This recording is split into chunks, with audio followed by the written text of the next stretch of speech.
আসসালামু আলাইকুম। সবাই কেমন আছেন? আশা করি সবাই ভালো আছেন। দেশ এবং প্রবাস থেকে যারা আমাকে দেখছেন, তাদের সবাইকে স্বাগতম। আমি আপনাদের সামনে যে বিষয়টা আলোচনা করব, সেই বিষয়টা হলো দেশ এবং প্রবাস থেকে অনেকে আমাকে জিজ্ঞেস করেন যে আ কোর্ট ম্যারেজ এবং আদালতের মাধ্যমে যে বিয়েটা হয়, সেই বিয়েটার বৈধতা এবং আপনারা যে একটা হলফনামা করেন, এই হলফনামায় কোন কোন ধরনের তথ্য দিতে হবে?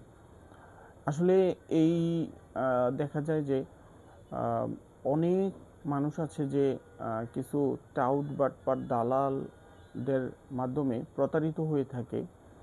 এই প্রতারণার বিপরীতে হয়তো আপনার হলফনামা যে সম্পাদিত হয়, সেই হলফনামায় যে তথ্যগুলা দেওয়া উচিত, এই তথ্যগুলা সম্পর্কে আপনার ধারণা না থাকার কারণে আপনার সাথে এই ব্যক্তি প্রতারণা করতেছে এবং কোনো মিথ্যা ভুল তথ্য দিয়ে পরবর্তীতে আদালতে এই হলফনামাটা কার্যকরভাবে ভূমিকা পালন করতে পারতেছেন।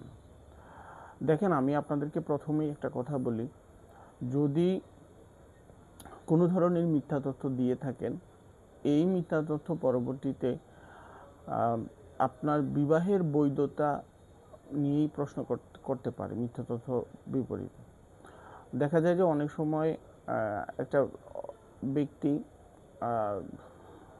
ভালোবেসে একটা মেয়েকে বিয়ে করতে চায় এবং এই বিয়ের পরবর্তীতে হয়তো যেই ব্যক্তির মাধ্যমে বা আপনি যদি প্রকৃত তথ্য না দিয়ে কিছু প্রতারক বাটপার আছে, গৌরীপুর বাজারেও এমন কিছু বাটপার আছে যারা কাবিন কাজী রেজিস্ট্রিটা সত্যিকার অর্থে দেয় না এবং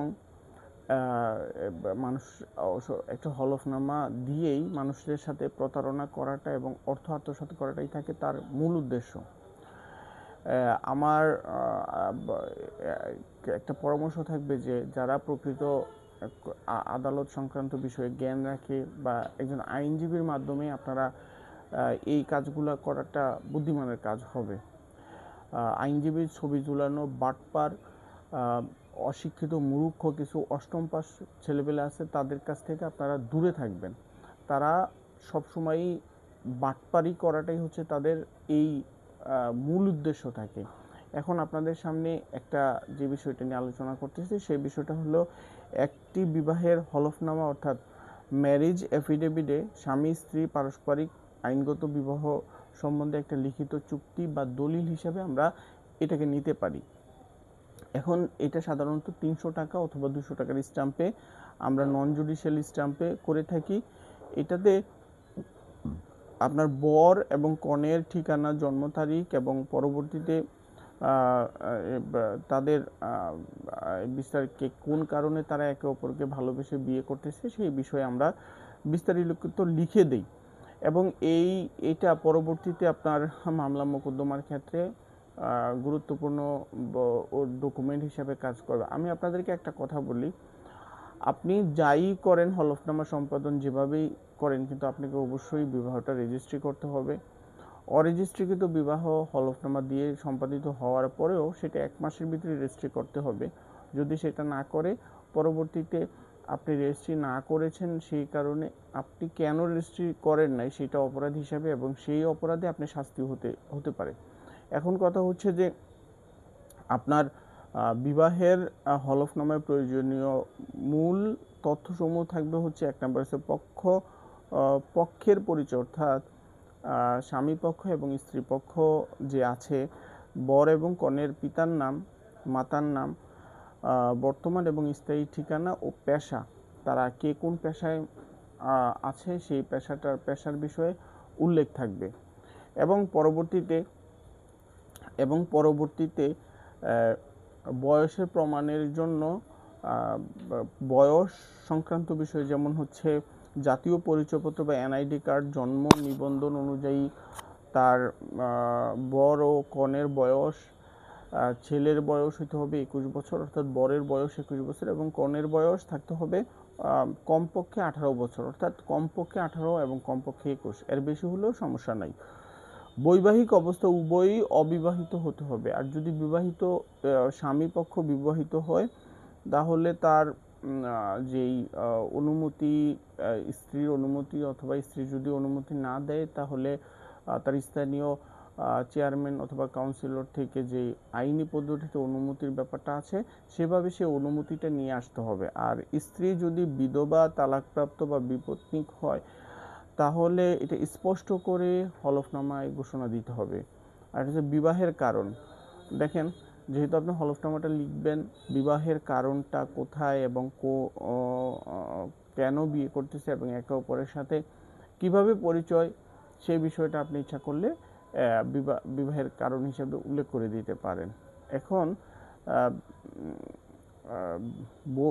যৌথ যেহেতু ঘোষণাটা হবে, এটা একটা যৌথ ঘোষণাপত্র এবং যেহেতু যৌথ ঘোষণা হবে, একে অপরের থেকে পরবর্তীতে যে কোনো দাবি দাওয়া করতে পারবে না, যৌতুক চাইতে পারবে না, একে অপরকে সম্মানজনক অবস্থায় রাখবে, সেই বিষয়টাতে ইচ্ছা করলে আপনি ঘোষণা দিতে পারে তারা দুইজন, যেহেতু এটা আইনগতভাবে বৈধতা পাবে। এখন কথা হচ্ছে যে ছবি দিতে হবে, স্বামী এবং স্ত্রী উভয়ের 2 কপি, উভয়ের 1 কপি করে, ন্যূনতম 1 কপি করে ছবি দিতে হবে এবং অবশ্যই এই ছবিগুলা এফিডেভিটে সংযুক্ত করতে হবে, অ্যাটেস্টেড করতে হবে এবং তার বর্তমান ছবিটা তুলে দিতে হবে। অতীতের কোনো ছবি দিলে হবে না, বর্তমান ছবি দিতে হবে। সাক্ষী, হলফনামা সম্পাদনের ক্ষেত্রে কমপক্ষে 2 জন সাক্ষী হইলেই হয়। এই 2 জন সাক্ষী পরবর্তীতে কাবিন, আসলে অনেক সময় দেখা যায় যে আমরা যেটা করি যে কাবিন নামায় যতজন সাক্ষী থাকে, এই কাবিন নামার যে কাবিন করার জন্য, রেজিস্ট্রি করার জন্য যে সাক্ষী থাকে আমরা সবগুলো সাক্ষী দিয়ে দিই। তবে ন্যূনতম 2 জন সাক্ষীর মাধ্যমে হলফনামাটা সম্পাদন করা যায়। একটা সত্যপাঠ দিতে হবে যে এই হলফনামাটা যদি কোনোভাবে অসত্য বা মিথ্যা কোনো তথ্য দিয়ে সম্পাদন করা হয়, মিথ্যা তথ্য দিলে আইনের মুখোমুখি হওয়ার সম্ভাবনা থাকবে এবং যেই পক্ষ স্বামী এবং স্ত্রী উভয় যদি মিথ্যা তথ্য দিয়ে থাকে তো উভয় এই বিষয়ে মানে অপরাধটা তাদেরই হবে, এই বিষয়টা উল্লেখ করে দিতে হয়। এখন কথা হচ্ছে এখন কোর্ট ম্যারেজ আর নিকাহ রেজিস্ট্রি, দেখেন আমি আপনাদের একটা কথা বলি, যে বিষয়টা আপনাদের জরুরি করতে হবে, মাথায় রাখতে হবে যে কোর্ট ম্যারেজ হলফনামা একটা ঘোষণাপত্র মাত্র। কোর্ট ম্যারেজের যে হলফনামাটা সেটা একটা ঘোষণাপত্র, বিবাহের চূড়ান্ত রেজিস্ট্রেশন নয়। এখন আইনগত বৈধতার জন্য মুসলিম নিকাহ রেজিস্ট্রির কাছে গিয়ে বিবাহটা রেজিস্ট্রি করে নিতে হবে, এটা হচ্ছে আইনগতভাবে বৈধ। আর অন্য কোনো বিষয়টা আসলে না করাই ভালো। আপনি অনেক সময় দেখা যায় যে বিবাহ করে পরবর্তীতে ব্যাপক ঝামেলার বা ব্যাপক সমস্যার সম্মুখীন হয়, যে ভুয়া দালাল টাউট বাটপারদের কাছ থেকে অনেকে বিয়ে শাদী করিয়ে পরবর্তীতে দেখে যে এই বিয়েটা তার জন্য কাল হয়ে দাঁড়িয়েছে, মিথ্যা তথ্য দিয়ে বিয়ে করেছে এবং বিয়েটা একটা ঝামেলার সম্মুখীন হচ্ছে সে। এখন আপনাদের চিনতে হবে, বুঝতে হবে যে প্রকৃত আইনজীবীদের মাধ্যমে আপনারা বিয়ে করাতে হবে। এই বিষয়ে যখন ঝামেলা হবে অবশ্যই আপনার আইনজীবী বুঝে শুনে আপনাকে এই কাজটা করে দিবে, যাতে আপনি পরবর্তীতে কোনো ঝামেলায় না পড়েন। ধন্যবাদ সবাইকে, ভালো থাকবেন, আসসালামু আলাইকুম।